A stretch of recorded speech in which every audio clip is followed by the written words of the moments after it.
No, we need to solve the problems of the ummah. You can't solve the problems of your bedroom, and you're going to solve the problems of your ummah. You know, we are always complaining about the state of the ummah. All of us. All of us complain about the state of ummah.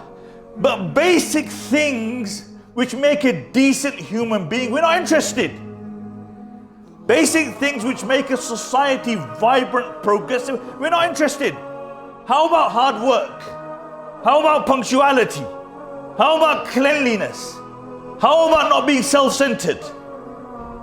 And all these things are mentioned in thousands and thousands of ahadith and verses of the Quran.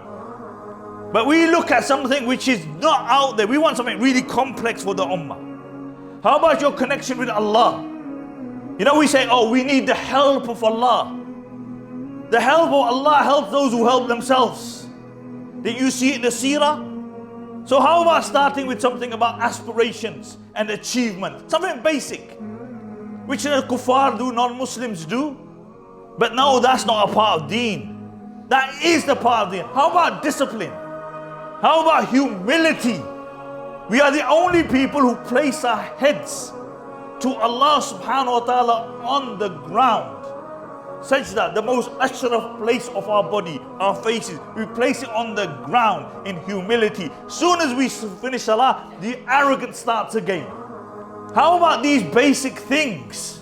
Rather than looking for this amazing, this is the problem. I believe the Muslim community has amazing talent, but you don't have the temperament for it. You can have talent, but if you don't have the temperament, you achieve nothing in life. If you don't have the ability to follow, if you don't have the ability, any discipline, if you're all full of arrogance, you'll achieve nothing. And all this is mentioned in the deen of Allah subhanahu wa ta'ala. So instead of looking far away for, why? They say, people like big moral stances, big moral ethical stances. It makes them feel good. And you have to do a lot less. How about when you go home, you sit with your spouse and you speak to her? Sit with your children and speak to them. How about when you go home doing a bit of khidmah for your parents? Put your phone down. Be less selfish.